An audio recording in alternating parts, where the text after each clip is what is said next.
July 4th, 2017, Tuesday of the 13th week in Ordinary Time. A reading from the book of Genesis. As dawn was breaking, the angels urged Lot on, saying, "On your way, take with you your wife and your 2 daughters who are here, or you will be swept away in the punishment of Sodom." When he hesitated, the men, by the Lord's mercy, seized his hand and the hands of his wife and his 2 daughters, and led them to safety outside the city. As soon as they had been brought outside, he was told, "Flee for your life. Don't look back or stop anywhere on the plain. Get off to the hills at once, or you will be swept away." "Oh, no, my lord," Lot replied.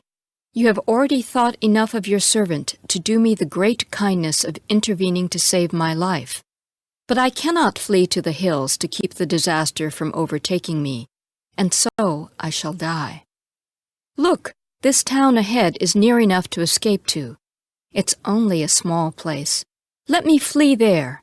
It's a small place, is it not, that my life may be saved?" "Well then," he replied, "I will also grant you the favor you now ask. I will not overthrow the town you speak of. Hurry, escape there. I cannot do anything until you arrive there. That is why the town is called Zor." The sun was just rising over the earth as Lot arrived in Zor. At the same time the Lord rained down sulphurous fire upon Sodom and Gomorrah from the Lord out of heaven. He overthrew those cities and the whole plain, together with the inhabitants of the cities and the produce of the soil. But Lot's wife looked back, and she was turned into a pillar of salt. Early the next morning, Abraham went to the place where he had stood in the Lord's presence. As he looked down toward Sodom and Gomorrah and the whole region of the plain, he saw dense smoke over the land rising like fumes from a furnace. Thus it came to pass, when God destroyed the cities of the plain, he was mindful of Abraham by sending Lot away from the upheaval by which God overthrew the cities where Lot had been living. The word of the Lord. The responsorial psalm. The response is, "O Lord, your mercy is before my eyes. Search me, O Lord, and try me.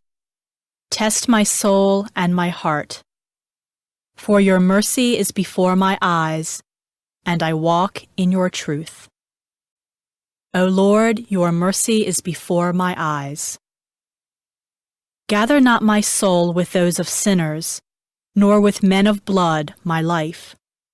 On their hands are crimes, and their right hands are full of bribes. O Lord, your mercy is before my eyes. But I walk in integrity.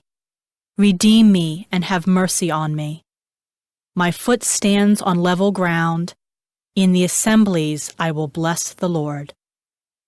O Lord, your mercy is before my eyes."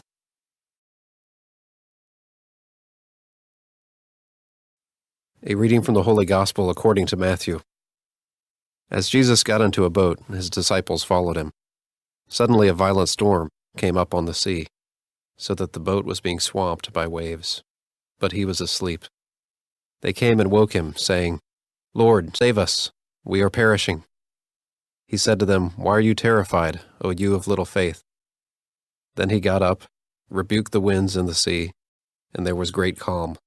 The men were amazed and said, "What sort of man is this, whom even the winds and the sea obey?" The Gospel of the Lord.